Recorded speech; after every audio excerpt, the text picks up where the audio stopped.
Well, here we are, folks. Another Tuesday evening, another live stream. I'll just put the pre-show on for a moment or two. Welcome, welcome. Glad to see so many on tonight. And thanks for taking some of your time out of Boxing Day to come and spend it with Tony and myself. Got Tony teed up, ready to come in. Here's the view of the studio as normal with Tony over there, ready to come in. I've got the mixer and everything else there. I've got the chat there. I've got the multi-view there, and I've got the control screen over here. The dogs are behind me. They actually were a little bit weird today. They were sitting in weird places, so I had to move the PTZ camera slightly to get them in shot. But there they are. They've been out for their walk this morning and are now sitting quite happily, hopefully quietly for the next hour or so. And this is an important conversation, actually, because we're going to look back a little bit at this year's markets, but also think about what may be happening in the next 12 months or so.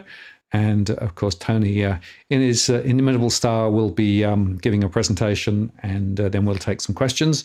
And as I was saying in the main show, of course, the truth is that there's always plenty of time for questions, but make sure you put them in the chat early so that we can get to them.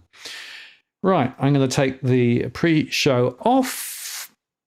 I'm going to run the start show, and I'll be back in just a moment.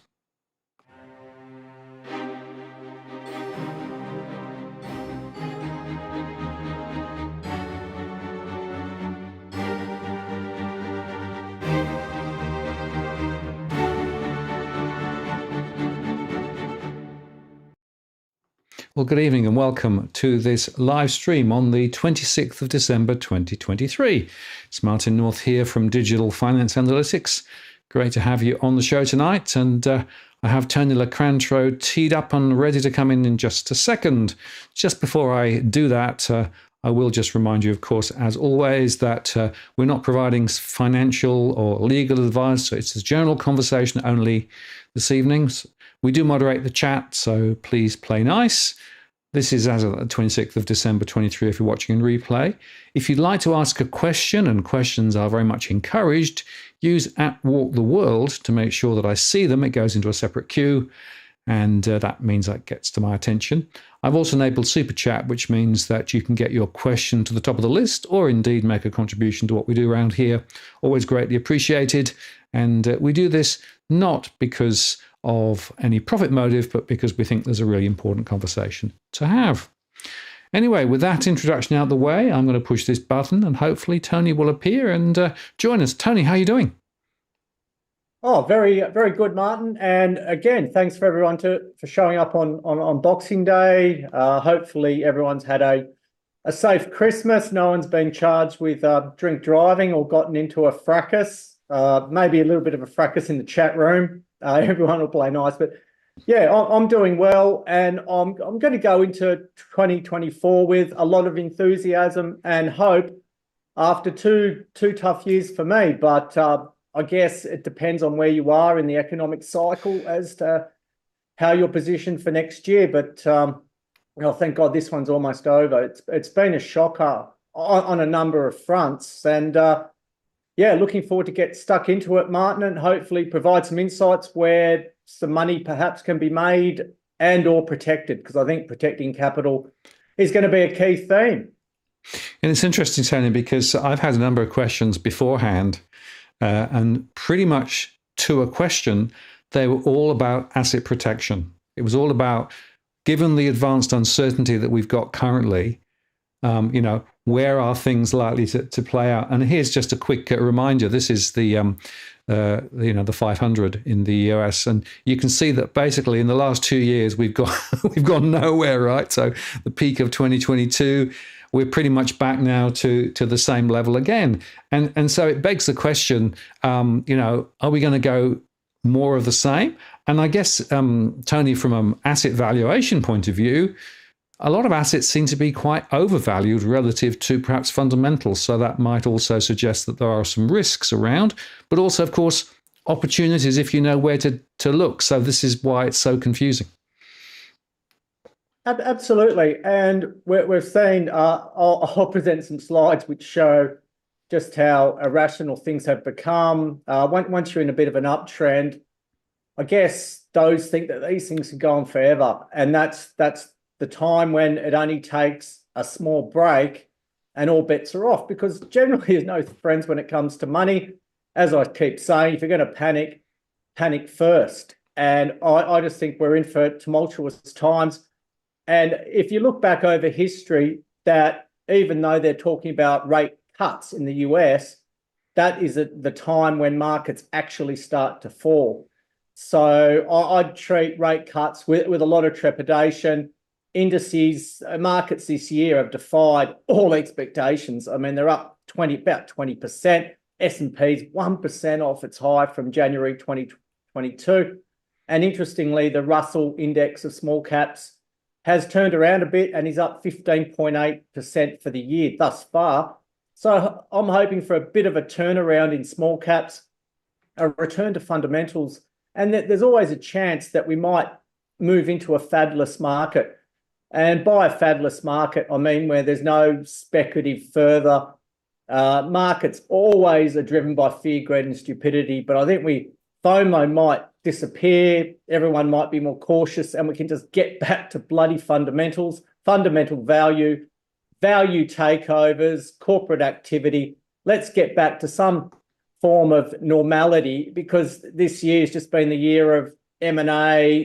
Gina Rinehart and Twiggy have gone absolutely apeshit on trying to acquire not only lithium assets, but clothing companies as well and buildings. So I know the AFR voted Gina the business person, woman of the year. So again, looking to what she does, but always got to be cautious following the money in potentially when she may have rang the bell, especially in lithium. So look, there's a lot to get through, a lot to look forward to, a lot of opportunity, and I really look forward to sharing it with our viewers tonight.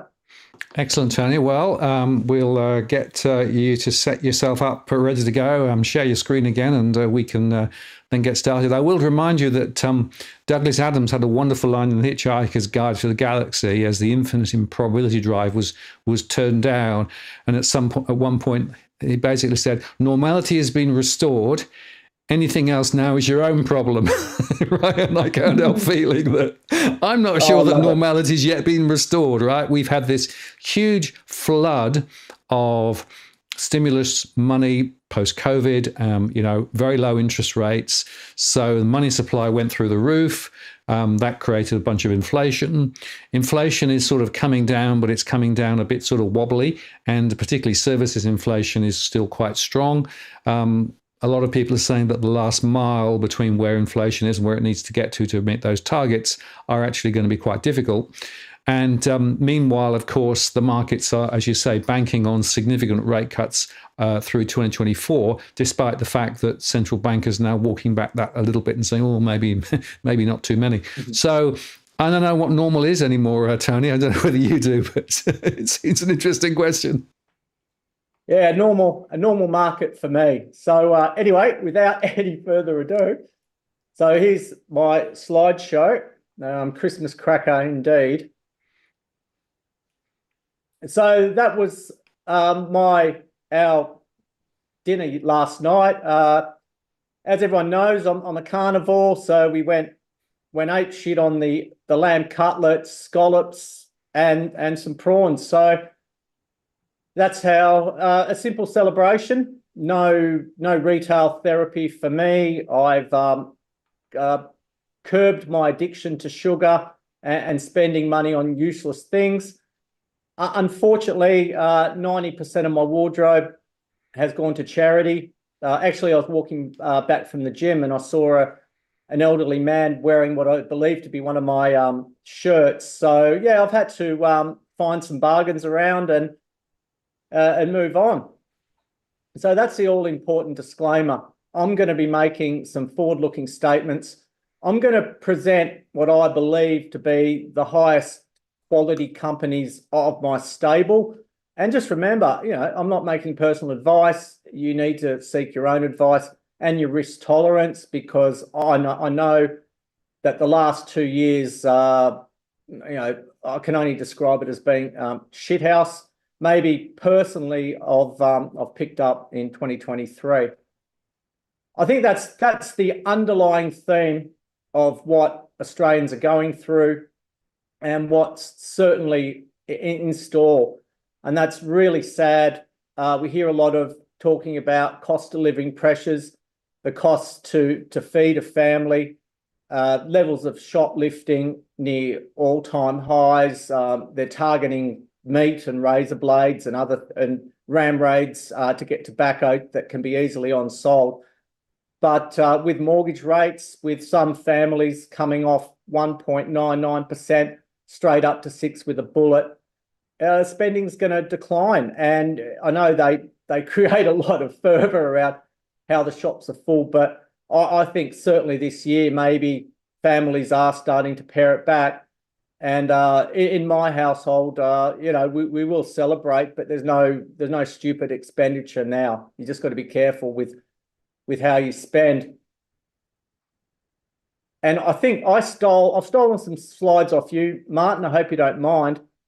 So that's showing that interest rates aren't going to be lower for longer. They're going to be higher for longer. And often in the comments of some of our previous interviews, I read that the belief was that interest rates will never rise again in our lifetime. And I just think that's stupidity. But interestingly, as we harp on, Martin, the long-term RBA cash rate is between 6 and 6.5%. Mortgage rates, on average, up until the COVID schmozzle, have been in the 9% range. So we're still not quite there yet to reaching the long-term average. And if you look at someone owing $800,000 at 9%, that's $72,000 pre-tax. I don't know where the hell people are going to find it. Already, Uber drivers in New Zealand are complaining about their hourly rates falling. That would indicate that consumers are cutting back and the roads are being flooded. So, New Zealand has been a bit of a leader with their property and what they're going through in the economy. So that is a very ugly chart for anyone looking for relief. And I think families just simply have to hang on. You can cut out all your streaming services. That's just like throwing sand into a cyclone as far as I'm concerned. And if you haven't sold all your toys yet, the door's shut. I mean, you've got to look at what secondhand goods are worth these days, and it's 2/5 of bugger all. So again, I don't like the look of that chart. Another one I stole from you, mortgage stress, another ugly chart. That's from October, and that just keeps creating highs. And you've got to look at rental stress as well. I've met people here that can't find anywhere to live.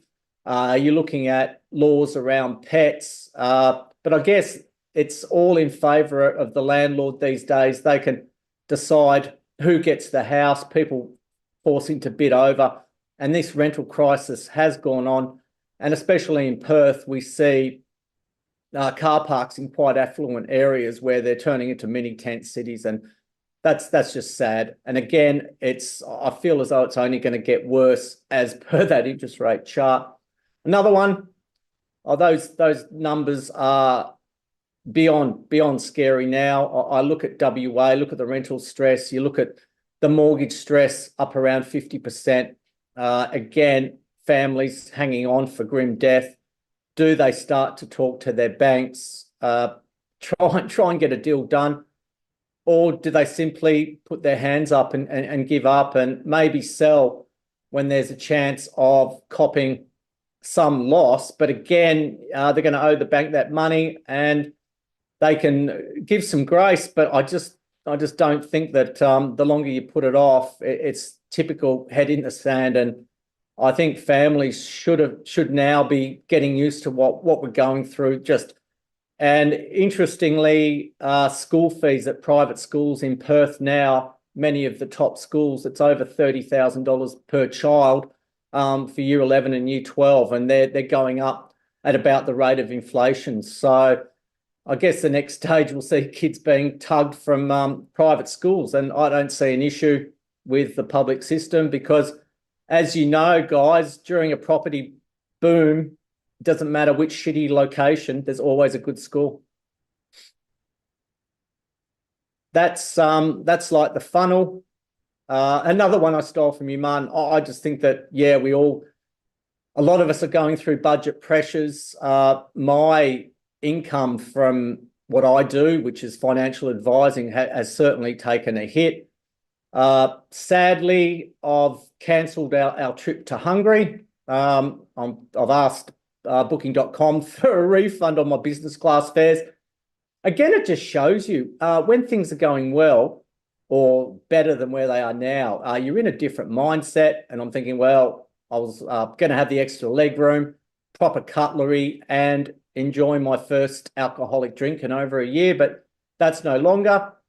And I'm doing what most people would think is stupid. I'm actually flying my mother-in-law over from Hungary, and it should be a fun-filled 3 weeks. So that's the pressure families are under. It doesn't matter if you're on 50 grand a year or 200 grand a year. We all tend to spend relative to our income, and once income takes a hit, we're in a shitload of trouble. This, I think this slide just highlights what irrational exuberance is. That's the term Schiller came up with for the NASDAQ.com bubble. And you look at that, the median price in Sydney, just under $1.4 million. I've put some beautiful suburbs there on the right that are under $1 million, maybe closely located to a meth lab with a chance of a drive-by. So they're hideous numbers. And 14, look, I've rounded out price to income at 14 times. And it's like, seriously, guys, that's just unbelievable. In the 70s, 3 to 4 times, one income. I know my parents bought in Manly Vale at 3 to 4 times. Coming out of the recession in Bondi, North Bondi, actually, I bought a unit for 2.4 times my police salary, which wasn't much in those days. And now for a unit, 1-bedroom unit in Bondi, you're paying 12 times.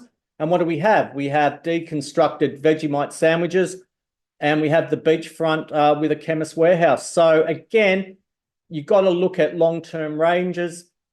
Is this a paradigm shift where houses will be expensive forever? I'm going to suggest not, but in reality, do Sydney and Melbourne prices get back to a 6, 7, 8 times range, similar to where we are in Perth? There's always going to be that argument that Perth's a backwater, but I think Perth, honestly, with supply demand, we have investors buying in suburbs unseen. Seville Grove was one example. The prices in Kelmscott, Armidale, Camillo have skyrocketed. Again, not the strongest socio-economic areas of Perth, but they have enjoyed strong growth, and people are starting to get priced out of these suburbs. And you look at there's a YouTuber my son follows who goes around to all the hoods. Some of them, he went to Mount Druitt and Bidwell and Shelby in Sydney, and these haven't changed. It's just that prices have escalated, and suddenly everywhere's a blue chip suburb. So I think that this has defied gravity for far too long. Interest rates are far too high to support these prices. Inflation remains far too high. There's a lack of disposable income, mortgage stress through the roof. Do we see 12 to 15% off house prices in 2024? I think there's a strong case for that. Same with Melbourne. Adelaide and Brisbane, obviously a lot harder to pick. When the speculative money poured down the East Coast, it found Hobart. And Hobart, Tasmanian real estate is, as far as I can see, it's a lobster or a cray pot, depends where you are in Australia. And that means easy to get into, damn impossible to get out of. So I think there still might be some upside to come in Perth. I know we've got these mortgage corridors, north and south of the river, but I could still see a lot of eastern states investors buying up our property, and people realising, taking a look over west and realising that we do have electricity, we do have shops, there are jobs if you want to work, and it's a bloody nice place to live. So I still think there's, even though prices within 12 Ks of the Perth CBD, I mean, you can live 12 Ks to the city, 12 Ks to the beach. Probably got some room to move, but I still think the switch is viable if you can move. So that's my case, and I go back to 14 times, and that's just ridiculous. I think aliens and future economic students will be taking the absolute piss out of this generation. And I go back to the great economist, the Irish economist, Morgan Kelly, who came out on an Irish show, debated Jim Power, and he said house prices are going to halve, and the guy was right. And this is the situation. And the hard part is, when you're in a bubble, the key to is realising you're actually in one. So again, it's not good where we're going to end up. That's me. The last 2 years, kind of swiveling on my chair. Tough times, I admit. I've been doing financial advising for 25 years. I've had consecutive shockers. Some days I could get up to 100 phone calls. These days, 3 to 5, but I'm expecting some big things to come. And that's me watching Gina Rinehart push the lithium sector higher. That was created by AI, and that's where we've been. It's a case of order envy. Why I stuck to fundamentally sound companies that have underperformed, struggled to raise money despite having fantastic fundamentals. And I guess, you can't win every year. It's like you can't win every hand when you're playing blackjack at the casino. But what the last 2 years have done, they not only taught me some valuable lessons, again, to take profits and don't leave extreme wealth on the table, But to say, well, this is the time when the war stories are created. I go back and I look at all my long-term successful people, and they bought stocks in the pennies and they managed to hold them. They didn't follow the herd. So what I'm about to do is just present a handful. I don't need to run through everything. I'd bore most of you to death. But that's what I see. And that's what I see. That's the view, no doubt. I've used this slide in the past. It's still one of my favorites. There you go. That's the choice you have. Maybe that was a lineup of North Curl in Sydney properties when you could buy them at the bottom. Now they're all blue chips. So the key to stock selection is to work out who can hold an intelligent conversation and isn't going to take 80% of your money with a shit ton of child support. So that's what I'm presented with now. And the tough part, if you look at all asset classes, is deciding portfolio allocation and what hard assets do you look at. I'm a massive fan of silver. At the moment, it's trading live at about $24.30 an ounce. Gold got up to over 2,100, got slaughtered below 2,000, and is now around $2,062 an ounce. I think that silver not only is a store of wealth, can protect your capital, but it has shown in the past that it can rally strongly. It is a very tight market. And if the participation rate only increases a couple of points, I think it could have a strong rally. It did get around $50 an ounce way back in 2011. And obviously when the Hunt brothers tried to corner the market then, but already uranium up to around $90 a pound. It's been a bit of a bull market by stealth, but they're saying that they're expecting Chinese demand for uranium to increase fivefold. So we've had another run in the majors uranium. The juniors are starting to play catch up. And I go back to 2005, 2007, when we had the madness of the uranium bubble. Prices got up to about $140 a pound. There are a handful of uranium companies. Then suddenly there's hundreds of them all backdooring in these projects. And I liken the final stages of a rampant speculative bubble. You show up at 3 a.m. to a piss up holding a vegan pizza. And again, we're going to see that, I think, in lithium, where companies now are probably looking for projects on the moon. But in my mind, silver hasn't done a lot. I still go back to the days where Warren Buffett sold all his silver in the fours. I think it was quite a few years ago now, because of the threat of digital photography. So there's always going to be threats. There's always going to be something to get you to not invest. And that's herd mentality. It's what you read on social media. It's what you hear on the news. But delve into it and you'll see opportunity. So here comes some stocks to watch. Morona Metals, they have a lead, silver, copper, gold deposit near Cloncurry. They're getting great shallow lead and silver results. It's a one project company based on their existing resource. I think it's grossly undervalued. They lack a profile. I think they're a corporate target, and I look forward to mining studies coming next year. I should disclose that myself and my kids own a lot of the stock, and my clients. I actually helped float this company. I'm surprised that it hasn't really moved much. But again, lead and silver, if you silver it up, I know that's probably the wrong thing to do.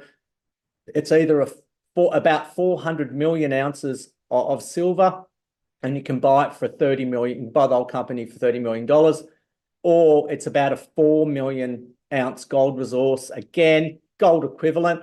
So it's trading at about $7 an ounce in the ground. And I should reiterate that the real value in gold is the enterprise value. So we've got companies with 1 million ounces in the ground capped at about $10 million. So that's $10 an ounce in the ground. The gold price is not far off record highs, yet gold in the ground, in some cases, is trading at a quarter of the long-term average. So if that doesn't spell opportunity, I give up. My other joint stock of the year with Maronan is Red Metal. They own 50% of Maronan. They have a joint venture with BHP. They're looking for huge deposits. They have made what could be a world first rare earths discovery near Mount Isa.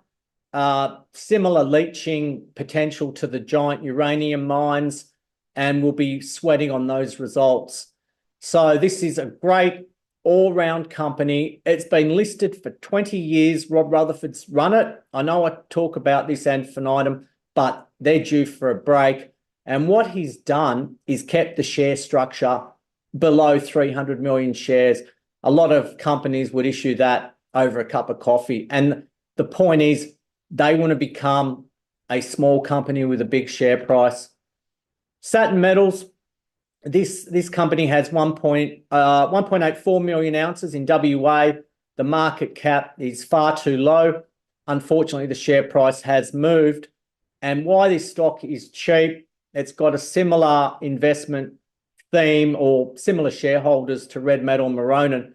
But what they're looking to do is to treat the gold heap leach in acid, different method of production, but around 60% of the world's gold comes from heap leach. And I just like the vibe of this stock. I just think that they've already put out a pre-economic study. And I go back and I look at to one of the gold companies I missed in Capricorn.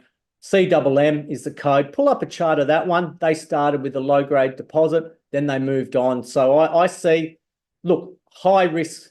I can't reiterate that enough, but this is quality.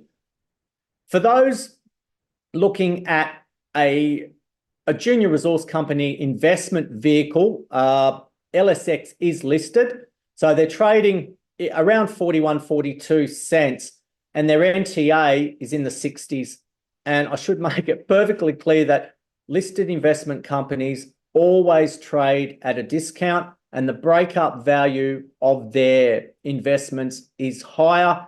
They have paid a couple of dividends. They do invest in seed capital. They take the risks. I like what they've invested in. Recently, they threw $3 million at Saturn Metals, the company I just mentioned, and they're sitting on around a $70 million war chest to come in and scoop up these distressed companies to help them. And that to me is the most conservative vehicle you can take in junior resource investment. So again, upside with a chance of a dividend. Biotech stocks have been poleaxed. I have noted that Bristol Myers has just offered $14 billion to buy Karuna in the US. That's a company that has a drug to treat schizophrenia. $14 billion. The radiopharmaceutical sector is starting to heat up. You're going to see more M&A in that sector. The biotechs have been absolutely slaughtered, and some of them are down 90% from their highs without doing anything wrong. All they've done is put out good news. And one of the themes, guys, I've been through is that capital has been hard to raise. You have to raise, just say a stock's trading at 10, you might have to go in and raise money at 7, offer a 30% discount, then suddenly the share price goes to 7 and below. So that's what I've been up against for the last 2 years. I don't think these companies have done too much fundamentally wrong. Proteomics has a pro-market D test for diabetic kidney disease that pretty much gives you the risk a few years before it happens. Sonic Healthcare in the US, they've licensed it. It's up to Sonic Healthcare to now sell this in the US. They've expanded into other markets. They have a a diagnostic test for endometriosis, which affects 1 in 9 women. Huge market there. That's showing 90% accuracy. A test for esophageal cancer, again with 90% accuracy. Early days, so this could be driven by revenue. Is one of my higher quality biotech companies. Dimerix, there's been no real advancements in kidney treatment for 20 years. Now they're in phase 3 of a DMX 200, which is a kidney drug, and they've already signed an alliance for $10.8 million up front. They've received that, and up to over $200 million in royalties. Now, this offers extreme risk. We're going to have the phase 3 readout, I believe, on the 15th of March. If that comes in, there is huge upside. Many of you that follow the biotech sector might see what Neuren's done, NEU. They've run from about $2 up to about $23 through success. If of course this drug fails at phase 3, we're heading to 3 cents like a bullet train. So again, high risk, but you've got to understand that these are quality companies, and there's very few juniors, small caps that can get into phase 3 trials and already attracting massive attention. Chimeric, as Kamal would say, why are people so unkind? This has been one of my major disappointments, not through trying, not through putting out good news. They've had to raise money down the S bend, last capital raise at 2.8 cents, massive shortfall. They are looking at treatments for glioblastoma, which is an insidious brain cancer, with their therapies. Already the clinical trials have suggested that they can extend the lives of these patients, sadly, who are in a bad way, give them a few more months of life. Obviously, that needs to develop. They have some exciting prospects of some CAR T therapies that have knocked out 7 types of cancers, admittedly in a test tube and a Petri dish. So, again, very high risk and 90% off its highs, maybe 90% and change. I'm also looking at Radiopharm. This is another company. Diamond Research actually put out a valuation on them at 70 cents. This is getting rather boring. I'd wish they'd lower that a bit. But again, radiopharmaceuticals, imaging, a treatment for prostate cancer. They're looking at, obviously, high risk. But this is a company that was forced to raise capital at 10 cents. It's now, 7 cents. It's now trading around that level. But these are companies that extensive research supports much higher valuations. And this is widespread throughout both the gold, base metals, in particular copper. I know I haven't covered copper tonight. So again, there's some stocks to watch. Do your own research. I've come off a nasty 2 years with most of them, and I'm expecting hopefully some good announcements to drive them as well. I'm going to give myself a bit of a plug. One of the viewers and top guys, Ron Osborne, who runs his web design company, has put together a simple website for me. I will have some of my videos below if you want some insights. Let's call it Locantro Light. Just register at tonylocantro.com and I'll send you some stuff. I try not to spam. You can always unsubscribe. I will be providing some market insights, but it should be noted, I stick to my niche. It's hard to predict what big caps are going to do because it's pretty much up or down. On a personal note, I've survived 2023 without one alcoholic beverage. I'm proud of myself. I've adopted the carnivore cure lifestyle. That is going fantastic. I can pretty much taste. I used to love vanilla slices. I can taste them, but I don't need to have it. I've cut out a lot of shit foods. I hit the gym. I'm really happy with my transformation. And I've cancelled my business class flight to Budapest, and I've decided, why not? Let's go alcohol-free again in 2024. My fine dining extends to the Epicurean buffet at the casino. You pay $120, but if you eat 50 oysters, you get value for money there. And what I'm saying is, I believe that with my regime, with what I'm doing, trying to stay mentally fit, trying to stay mentally on top of what's happening in the world, I have more ticker than a masala. Anyway, that's all, folks. Tony, thank you very much. And as always, your inimitable style comes through, but also you make some really, really, really good points. There were a few questions that came in the chat while you were chatting. One I thought was quite interesting, if I can just find it again. It was further up. Yeah, so it was from Cookie Boy. It was this. Question for both of us. If the Fed cuts, won't that be inflationary? And won't markets then go just on another higher high? What do you think? It can provide a near-term hit of dopamine, but what you'll find with markets is that the upside can be baked in to a certain extent. Once the potential for interest rate cuts are flagged, markets will respond, and their markets will lead the news. So there's obviously a chance of that. The S&P, as I said, is 1% off its January 2022 all-time high. So you might see a burst, but then that's it. I think it should be out of steam. And, we've had a negative 18% year in the US. We've had a plus 20, 21%. I think then you'll start to see that market performances will normalize. And to me, that spells correction. So I think, there might be a rush into the S&P 500 or the Dow. God knows how the Magnificent Seven will react. They've driven markets, as we all know. So I think that could be a case to perhaps average down on some of your anti-US investment vehicles, which sadly haven't performed well at all. And it's been a tough time for anyone on the short side. But I see it. Maybe you might get that catalyst for markets to have a burst, but thereafter, history shows us that they tend to fall.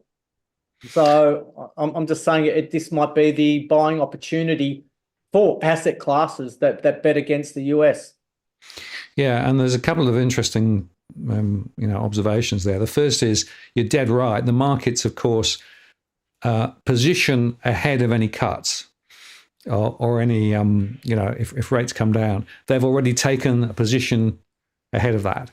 So if you look over the last few cycles, in fact, markets have performed very badly when cuts start.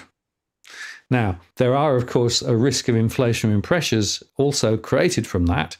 And that is another factor that the Fed will need to sort of take account of.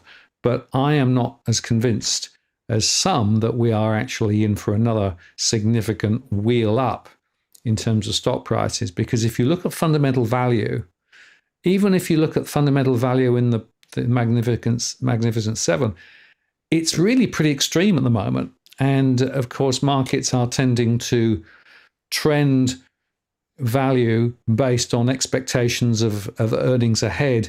But as the US economy does appear to be slowing, it may well be that those earnings are actually overstated too. So I think there's definitely a question as to whether markets can go higher again. And that actually, Tony, takes us to a question that came in through 4 or 5 people prior to the show, which was about asset protection. Now, in this environment where you've got massively high house prices, massively high stocks relative to fundamentals, how do you actually protect? I mean, what is the strategy, or is there a strategy that you could adopt to provide some protection, against these adverse movements? What do you think? I think, look, I'm not a bond guy. I'll be straight up. Could government bonds again become popular? I know that a lot out there are averse to the risk of precious metals.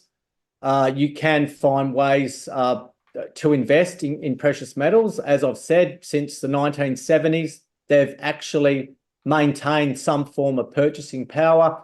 Obviously, you've got third-party risk there.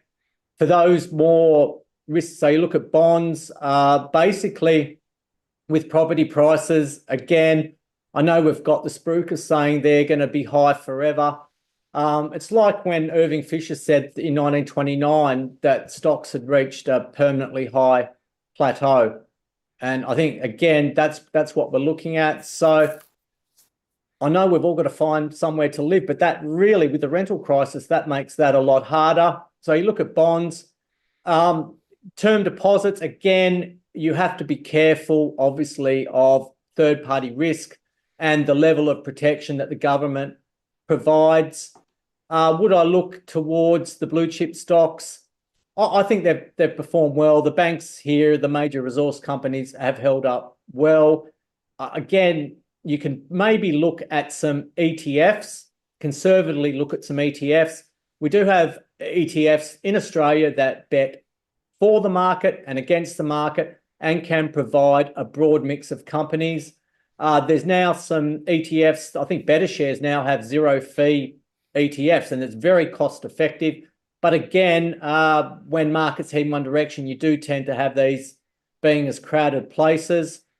But I think most out there are ultra conservative. They will sit on the cash, they will save cash, and they're not going to be huge spenders.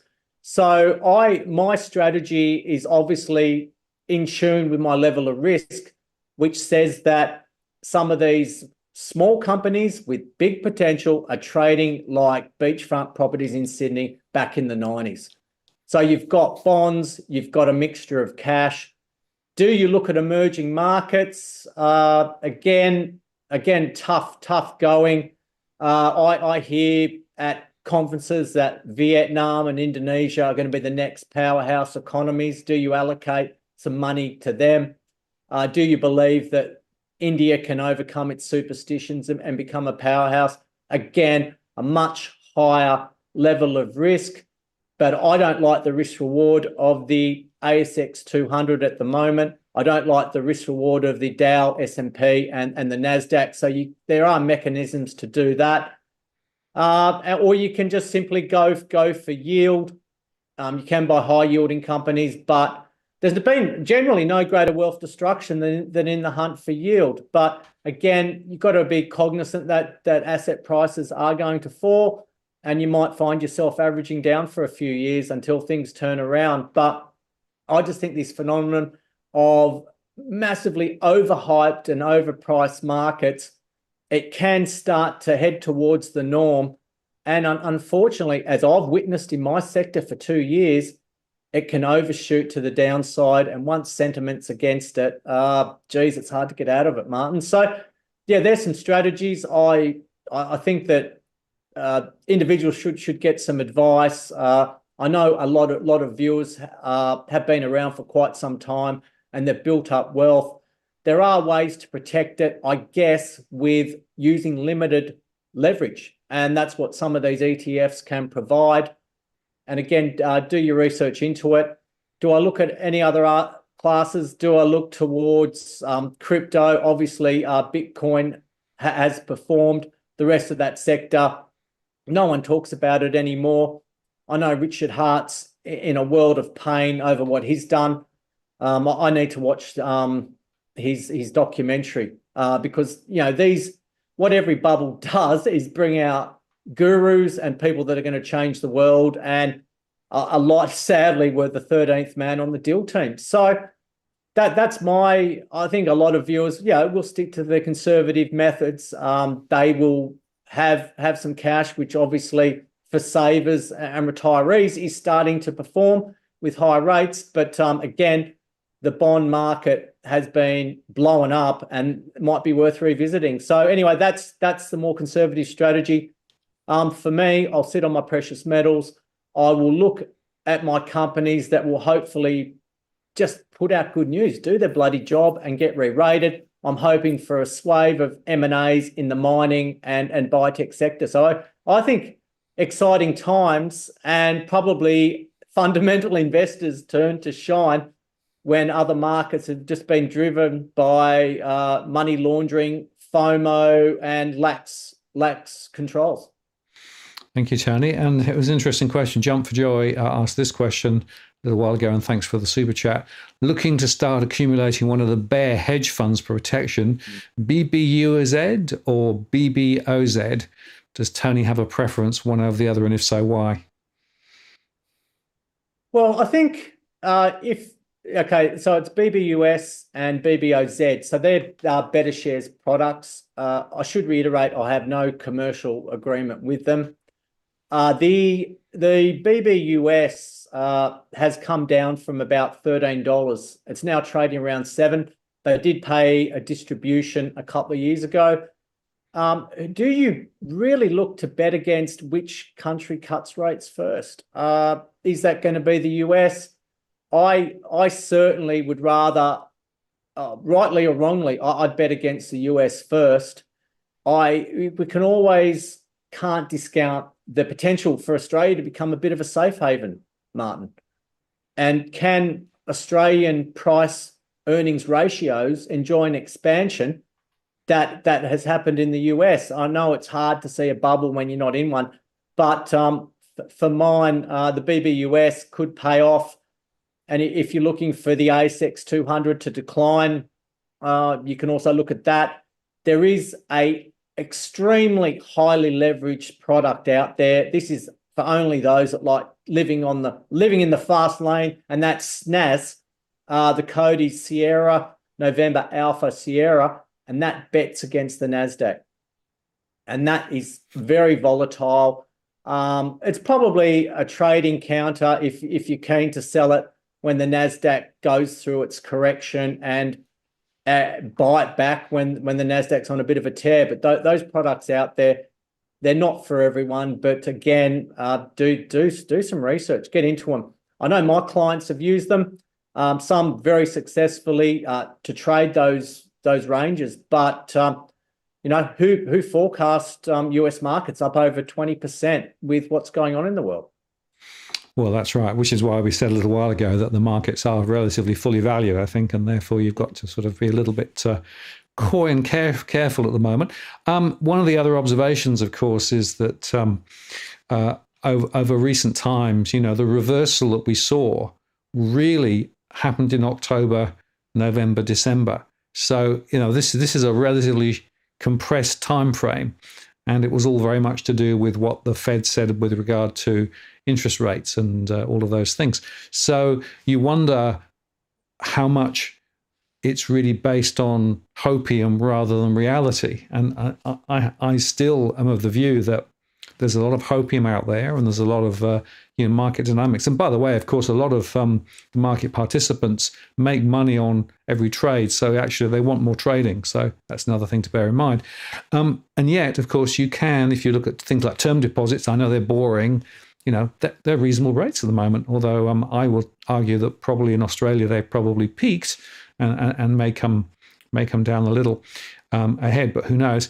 But I guess that's the point. There are a few alternatives, but it's a question of whether you want certainty, whether you want growth, whether you want asset protection. So what I find, Tony, quite often is that investors are a little bit confused about what they want from their portfolio. And that, of course, then leads to mixed decisions and mixed signals. For sure. And, portfolios end up being balanced where your top performing assets balance out your losers. I think we all go for far too much diversification. We get too many tips. We end up with, race 10 at Wentworth Park.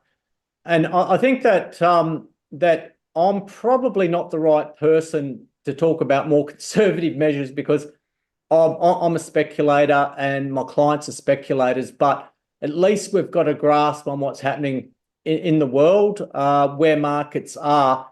And, as we've seen, markets can remain overpriced where they have been. You look at property prices in particular, you look at the US indices, and other sectors of the market can be in the doldrums. And I think that sector is never going to have any upside. But, it's like the newlywed couple not trying to break bodily functions in front of each other. Once the dam breaks, it's on for young and old. And again, once people start to sell, selling pressure begets selling pressure. And you look at a recent report from the US, Nike shares down 11.8% on consumer spending. And the other index, the underwear index, there's been a lot of publicity on that in financially tough times, people don't splurge on new underwear. That's a bit disgusting. And Gillette always had the razor blade index. Amazingly, if you buy a razor block and sharpen your blades, they can last for months. And so again, we're not going out. We don't feel that great to go out and splurge on underwear and razor blades. So that shows that consumer spending is going to slow. You look at JB Hi-Fi and Harvey Norman and all those stores. Let's see how retail sales come off. But retail is just a component of markets. Would I be in discretionary spending stocks? No. You look at Woolworths. Woolworths has traded like a growth stock for years. And it's not priced as a supermarket chain. It's priced like a NASDAQ stock in some cases. So very confusing for those in the investment world. But again, you're looking at asset classes that in some cases are 50% overvalued. And I just can't see this going on with interest rates where they are, regardless. No relief. We're going to have a plethora of other issues to come through. And this is, you've got to look at food bank, you've got to look at the credit helplines, you've got to look at insurance fraud. And I just think that the problems, even though we've had a Christmas period, most of us have had a lot to drink, we all feel suddenly cheery. We've actually pretended to like family over the last few days. Maybe not for everyone, but I think it doesn't take much for hostilities to be back on. And potentially in Australian markets, the belief is most stockbrokers won't come back till after the Australia Day holiday, and you'll see a lot of deals happen then. You're seeing a lot of deals happen in the mid-cap space of biotech industrial companies. Other larger sharks coming in and paying well over, and I think that's going to be a recurring theme. So, is there going to be a hot sector? Are people going to overbid on a unit in Leichhardt with no parking space? Are the Chinese going to keep buying these properties? Are eastern states investors going to ramp up their buying splurge in Perth? And is all the capital going to come west? I think there's lots of questions. And again, there's no friends when it comes to money, and it's every family for themselves. And I've certainly taken measures, as I've mentioned. I'm not ashamed to say that I've had a tough couple of years, but there's much better times ahead for me. And where I've had to watch everyone else dine out, that's hopefully it's going to be my turn. And no doubt with the service you've provided, Martin, and the Tarek's events. Oh, Jesus. I mean, this is such a great channel, and I thank everyone for coming on board.